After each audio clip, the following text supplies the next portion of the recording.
أكبر أشهد أن لا إله إلا الله أشهد أن لا إله إلا الله أشهد أن محمدا رسول الله أشهد أن محمدا رسول الله حي على الصلاة حي على الصلاة حي على الفلاح حي على الفلاح الله أكبر الله أكبر لا إله إلا الله.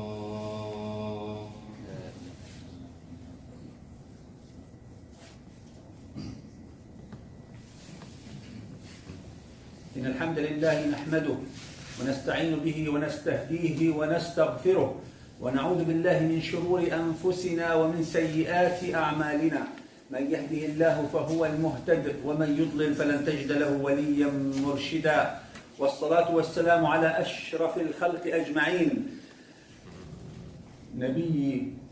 آخر نبي وآخر مرسل من المرسلين حبيب رب العالمين سيدنا محمد صلى الله عليه وعلى آله وصحبه ومن تبعهم بإحسان إلى يوم الدين. اللهم اجعلنا منهم واجمعنا بهم يا أرحم الراحمين في عليين من غير سابقة عذاب ولا حساب آمين. Today's topic is about the language of Al-Quran Al-Kareem, Al-Arabiya, Al-Lughatul Arabiya, the Arabic language. And when we say it's a language, it's not an ethnicity, it's not a race, it's not a certain color or a certain geographic area. Whoever speaks fluently Arabic, he is considered a Arabi. So the Arabiya, Al-Arabiya Lughatul Lisan, the Arabic language is the language of the tongue. And when you speak English, you speak English. That doesn't mean you are from England. So anyone can learn Arabic. So why this topic and why it's important? Let's look at the Quran and we learn from the Quran. أعوذ بالله من الشيطان الرجيم إنا أنزلناه قرآنا عربيا لعلكم تعقلون.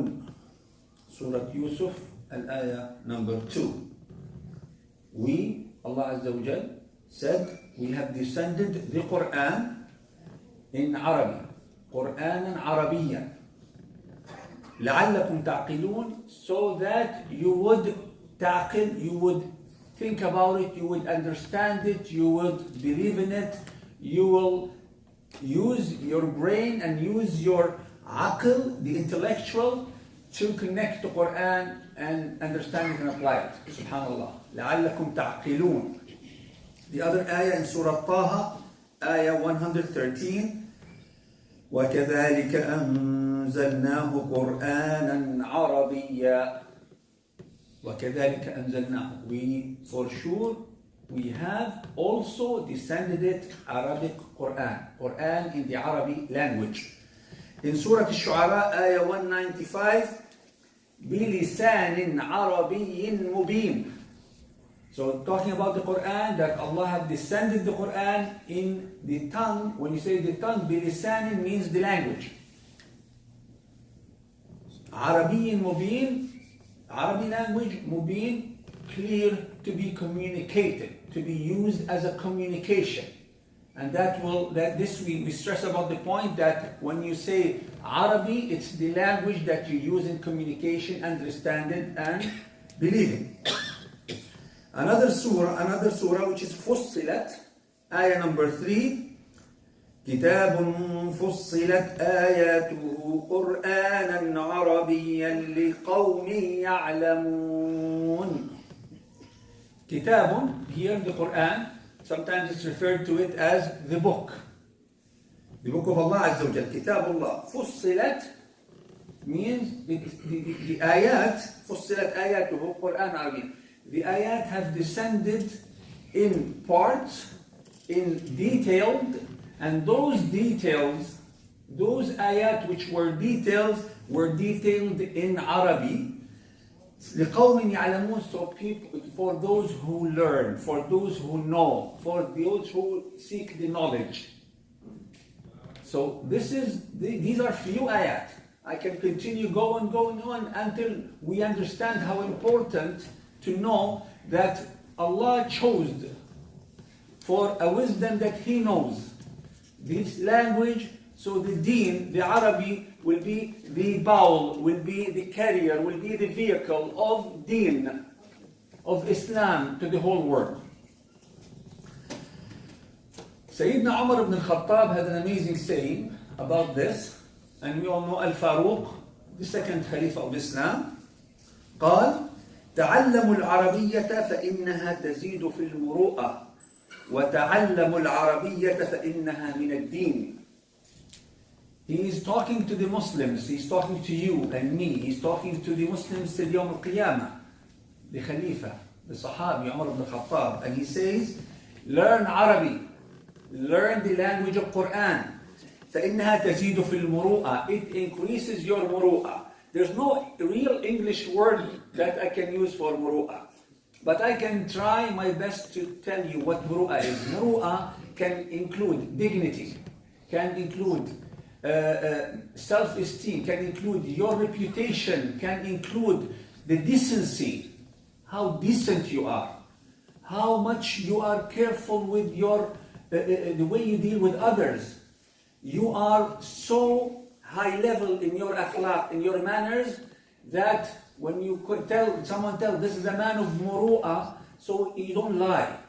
You're not munafiq. You are truthful. You're trustworthy. And I can go forever. Muru'ah. And this will tell you why Arabic is important to learn. One word, to translate it, you need sometimes pages or even books. So Arabic will make your muru'ah higher, according to whom? Umar ibn Khattab. What else? وَتَعَلَّمُوا الْعَرَبِيَّةَ فَإِنَّهَا مِنَ الدِّينِ. Learn Arabic, it is from deen. This is the core of our khutbah today. Is it a choice? Is it a luxury? I can learn it, or I don't want to learn it. It's okay. No, it's not this way. It's up to you to learn Chinese or Italian or Spanish. You might need it in life, you might not need it. Depends on what part of the world you can live in. But in Arabic, it's not supposed to be a choice for you as a Muslim. It is not a simple choice. It is a must. It is from your deen. It is from your deen. Without it, you cannot understand the deen fully. Can you practice the deen fully? I believe yes. Even if you don't speak Arabic or you don't read Arabic, if you know Quran, you can practice your deen. Will you understand it, feel it, live it, love it without the Arabic? Absolutely not. And that's why all scholars, all ulama from Pakistan, from India, from Afghanistan, from the West, from South America, the first thing they do to become a alim, they travel to one of the Arabic speaking countries and they live there for a few years and they practice the Arabic. And they come back, subhanAllah, they speak better Arabic than many Arabs.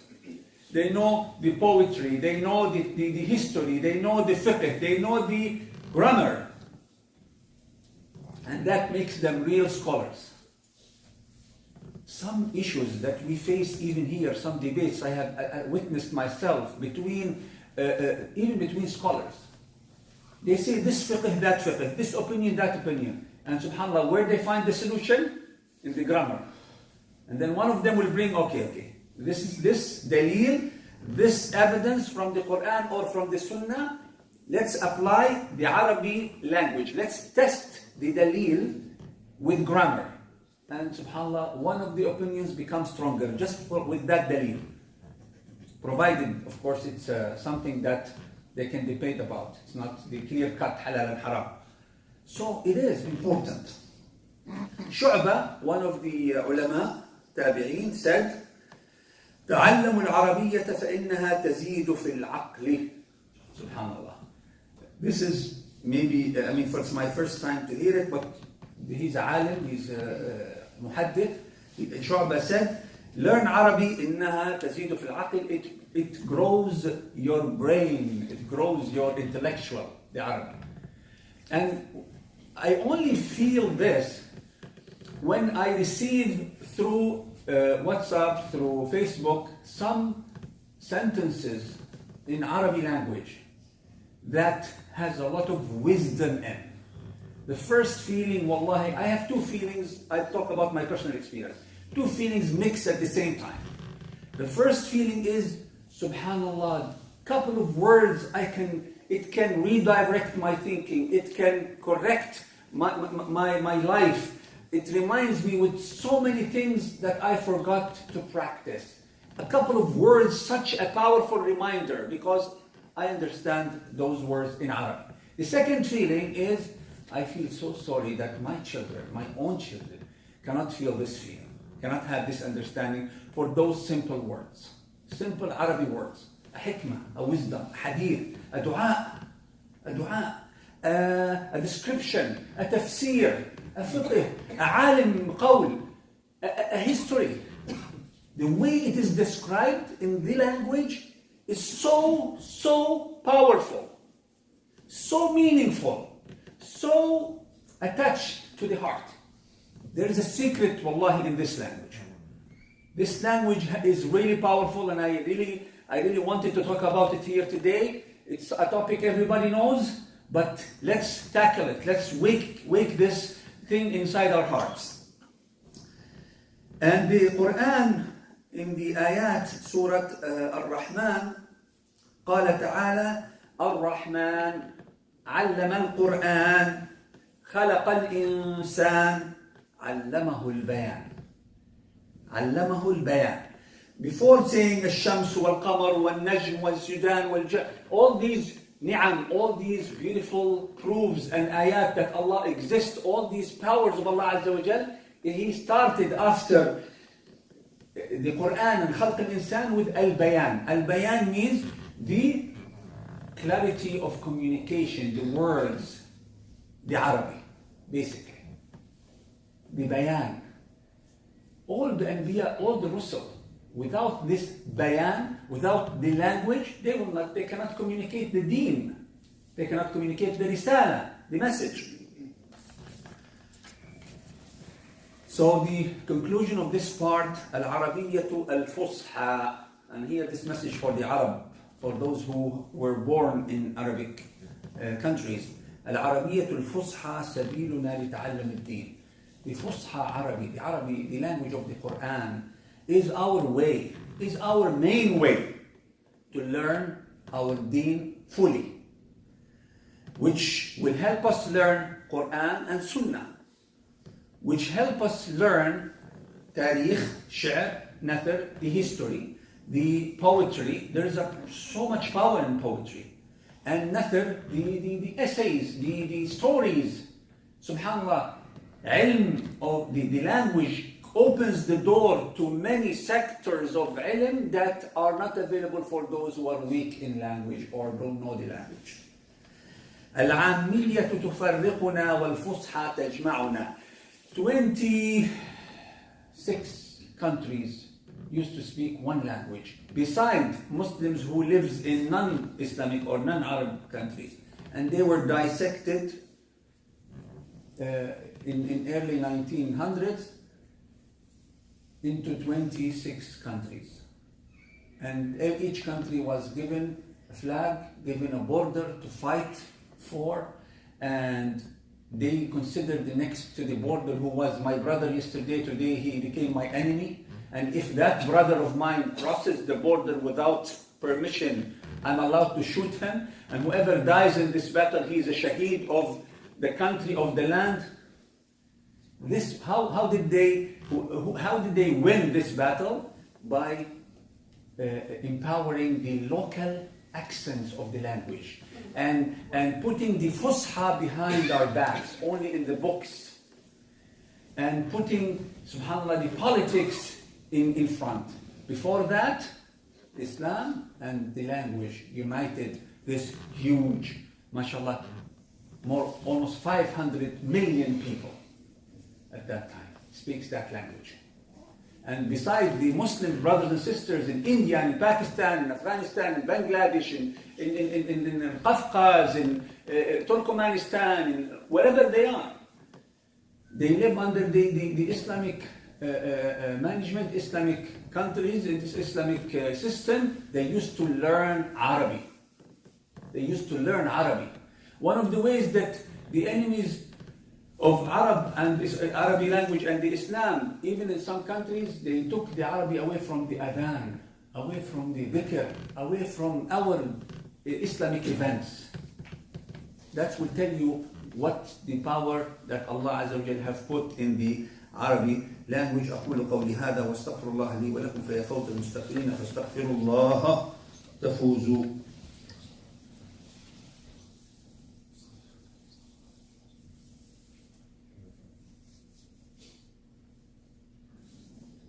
بسم الله الرحمن الرحيم والصلاة والسلام على أشرف المرسلين سيدنا محمد وعلى آله وصحبه ومن تبعهم بإحسان إلى يوم الدين. اللهم علمنا ما ينفعنا وانفعنا بما علمتنا وزدنا علما. آمين.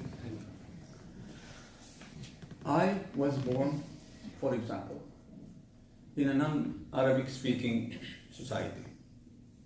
I was born a Muslim, or I embraced Islam at a later stage of my life.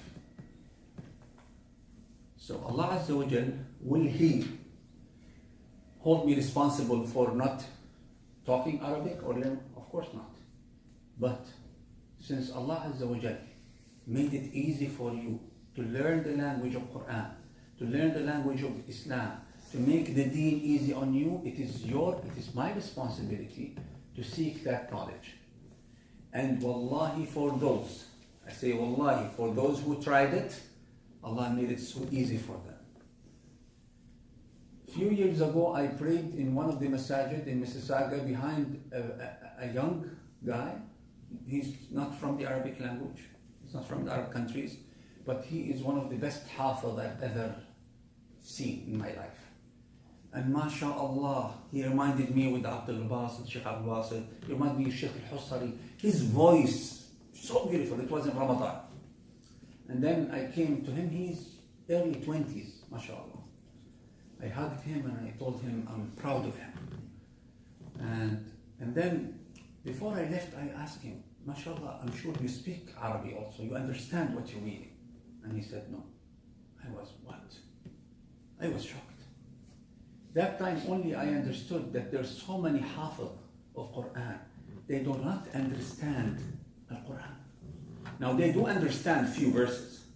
They do from repetition, from lessons, from Islamic school, here and there. They know La ilaha illallah Muhammad Rasulullah, what does it mean? All of us know it. But to know the language, to know the story, to enjoy it the way those who speaks, and I'm going to tell you, not all Arabs speaks Arabic very well. Those who speaks Arabic, they don't have that enjoyment. And here it came to my mind, subhanallah.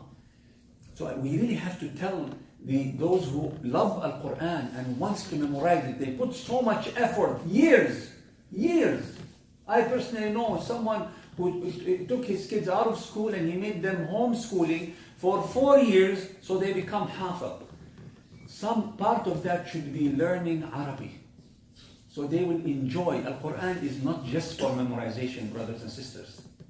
It is to understand. It's for guidance. ذلك الكتاب لا ريب فيه هدى للمتقين. هدى للمتقين. How can a book of guidance, a system of guidance I can be guided with if I do not love it, live it, believe in it, understand it, enjoy reading it with a language that it's mine.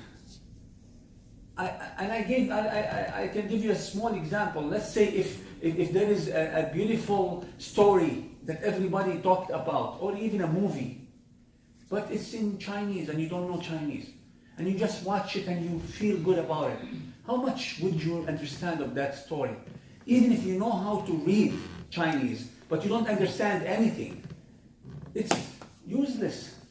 Of course, Quran, even if you don't understand Arabic, it's useful. Don't misunderstand me. Quran, even if you listen it and you do not understand anything, it will work with you. But we're talking about perfection. Talking about what Allah Azza wa Jal will ask us about. It is possible. It is possible. MashaAllah, some of my friends have teachers online for their children daily, half an hour daily only, online. The teacher, I think she's in Syria or Egypt, and he pays that teacher like $30 or $50 a month. Something that we go out and have a meal somewhere and we spend it. And that teacher every day spends half an hour with those three, he has 3 children, online. MashaAllah, they speak Fusha now. Little by little. This is where I end my khutbah by 10 advices. We need to believe with the homework. We can't just listen and feel good and go, or feel bad. We have to have some things to do. And I did not put them in sequence.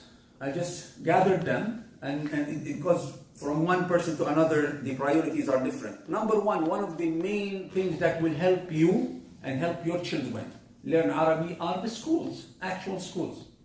If you can, the Islamic schools have an Arabic curriculum. Some of them have a more powerful Arabic curriculum than others. Please enroll yourself, if you can, and your children. And this should be a priority to learn from a school. Why? Because they take you from A, B, C, D, Alif, Ba, Ta, all the way, and you learn, and you put examples, and you live for a while. Now, if that is not possible offline, online, and it's very cheap. And subhanAllah, if you search a bit, there's a lot of schools are free online. Free. Number 2, actually number 3, because offline and online. So number 3, reading. So if your child or yourself, you know how to read Quran, that is good enough for you to start reading books as well. And read the meanings. And any language in the world, they say if you take the most used words of that language, let's say there are 1,000 words that are mostly used in language X, and they say Arabic, 1,000 words. Learn the meanings in English, learn the meanings in Arabic as well, learn the spelling, learn the derivatives of it, when it is past, future, present tense, and that one word, play with the word, put it in sentences, 1,000 words. Let's take one word a day. 1,000, that's how many, 3 years? That's fine. You will be able to understand and communicate very well. So reading and practicing reading in this way by vocabulary and grammar will do. Another solution, make a small library at home. Arabic, English, Urdu, if you're from Urdu language background, and let this library, your children, when they want to read, they sit beside it in a corner of a room, anywhere, in the corridor. You have to have physical books in your house.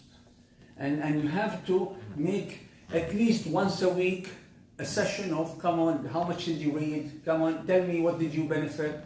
Practice what they learned from those reading. And when I hear today, I mean reading Arabic books, small stories, comics, history, hadith. The hadith itself, the hadith, all the hadith. And the Quran by itself, they have all the language you need. As non-Arabs, you want to learn Arabic, to learn your deen, the Quran and hadith. If you learn Quran alone in terms of language, you cannot always read the hadith. There's a lot of words in the hadith, they are not in the Quran. And the way the hadith is phrased, it's different from Quran. That's why you need to have that knowledge. Listening, hearing Quran and hadith, and hearing electronic or audio books will help your ears get familiar with the language. Writing. Even I'm from an Arabic country. I've lived my life, most of my life in Arabic countries. When I tell my own children to write in English a page, what did you do today? They do it in a minute. Tell them about it in Arabic. They freeze. They freeze. And that's something, it's dangerous. It's not enough that you read Quran. It's not enough that you recite Quran. You need to practice writing with a pen. If you tell your child, write La ilaha illallah Muhammadur Rasulullah, and they don't know how to write it, you will be scared one day the technology for any reason stops. Nothing works. We go back to writing. When they go to a masjid and they see writing and they don't know what is that about, there is something missing. And this is a price, a tax we paid for living in a non-Arabic speaking countries. Can we do something about it? The answer is yes. How much? It depends. But we have to do something about it. We have to do something about it. And one of the funny things that happens, and it happens a lot with me because I try to help people get married sometimes, is a lot of rejection happens because of the language. I know guys are looking for wives, and then after, they like the way they look, and then they start, I said, she doesn't speak Arabic, and I want my children to speak Arabic. Yeah, but how long did that lady or girl have been here? 5 years. And 5 years, and she lost it. And she lived here 10 years or 15 years back. She lost it. Very easy to lose the Arabic language here, and even with Arabs. So there is a lot of importance to learn Arabic and teach your children Arabic, especially if your children originally from an Arab family. And I tell you the truth, we Arabs here, we're not doing much about it. Most of us, less. Also, I was happy the other day, a young girl came to me, and she is in Islamic school. SubhanAllah, that Islamic school has a lot of focus in Arabic, and she started telling me how much she learned about the grammar. جملة اسمية, جملة فعلية, مبتدأ وخبر, صفة وموصوف. These are examples of grammar in Arabic. It made that girl understand the phrases more better, and she was so proud of it. And how much it took her to learn it? She's only 11. It took her a couple of months. Little bit of grammar every day. Here we have, mashallah, Sheikh Yasser Aboutaha, he holds sometimes grammar classes in Arabic for non-Arabic speaking, and a lot of masajid. The resources are there. Very important to learn the grammar. Visiting countries, those who speak Arabic and practice Arabic, very important. Even if you just hear. We have, mashallah, here in the masjid, Saturday morning, an Arabic only session, 2 hours. And I see, mashallah, people non-Arab speaking, they sit with us, and I tell them, you enjoy it? They said, yes. We know some, but it's increasing. They enjoy the vibe, they learn, and if they have a question, they can ask. That is good enough for those who don't travel a lot. For those who can travel, go, stay a couple of weeks in Saudi, in Egypt, in Iraq, in Kuwait, wherever you can, wherever you have business or tourism or a family, and take your children with you, let them live the language and try to push them to practice it. One good exercise a friend of mine taught me about, it is practicing Arabic Fusha once a day in a week. And of course, the first few weeks, nobody will talk in the house. Then today, no one talks to each other except with Arabic Fusha, Al-Arabiyyatul Fusha. No slang, no mixing, the Arabic English new language. No accent, Arabic Fusha. They will, first few times, no one talks. But kids love to talk. They have to ask their mom or dad for things. This is one small example. And it does work if you really put it. Of course, a dua, another very important thing, dua, that Allah will, if Allah want to teach you, wallahi, subhanallah, miracles can happen. Miracles can happen. Last, حضور مجالس العلم, as mentioned a while ago, that attend sessions, attend khutbah, that here we have Arabic khutbah once a week, once of Jum'ah. In summer we had twice. So I think the khutbah after this, which is 1 o'clock, it's in Arabic. It's a good, if you can come 1 o'clock and listen to khutbah in Arabic. I know you might not learn a lot from the beginning, but make it do 2 khutbah, 1 Arabic, 1 English. The first one for Jum'ah, the second one is for you to also enjoy the lessons learned by Arabic. The bottom line, I'll end with the same ayah that I started with saying, بعد أعوذ بالله من الشيطان الرجيم إنا أنزلناه قرآنا عربيا لعلكم تعقلون. اللهم علمنا بما ينفعنا وانفعنا بما علمتنا وزدنا علما. اللهم آتنا في الدنيا حسنة وفي الآخرة حسنة وقنا عذاب النار. اللهم اجعلنا ممن يستمعون القول فيتبعون أحسنه. اللهم اغفر لنا فيما قدمنا وما أخرنا وما أنت أعلم به منا. اللهم احفظ علينا ديننا. اللهم علمنا القرآن. اللهم علمنا لغة القرآن. اللهم علمنا سنة الحبيب المصطفى العدنان محمد بن عبد الله صلى الله عليه وعلى آله وصحبه ومن اتبعهم بإحسان. اللهم آتنا الخير حيث شئت وعلمت. اللهم آت نفسي تقواها وزكها أنت خير من زكاها أنت وليها ومولاها. اللهم احفظ أبناءنا واحفظ زوجاتنا واحفظ بناتنا واحفظ بيوتنا واحفظ أموالنا واحفظ صحتنا واحفظ أولياء أمورنا. احفظ أمهاتنا وآبائنا حيث كانوا يا أرحم الراحمين. اللهم ارحم من مات منهم. اللهم احفظ من بقي منهم على قيد الحياة. اللهم اجعلنا بآبائنا وأمهاتنا بارين واجعلهم عنا راضين يا أرحم الراحمين. اللهم احشرنا مع الحبيب المصطفى صلى الله عليه وسلم في الفردوس الأعلى من غير سابقة عذاب ولا حساب. اللهم اجعلنا له جيرانا. اللهم شفعه فينا. اللهم شفعه فينا. اللهم شفعه فينا. اللهم اجعل هذا البلد آمنا مستقرا يا أرحم الراحمين وسائر بلاد المسلمين. اللهم احفظنا من فوق الأرض وتحت الأرض ويوم العرض عليك. آمين آمين آمين. إن الله وملائكته يصلون على النبي يا أيها الذين آمنوا صلوا عليه وسلموا تسليما. وأنت يا أخي أقم الصلاة.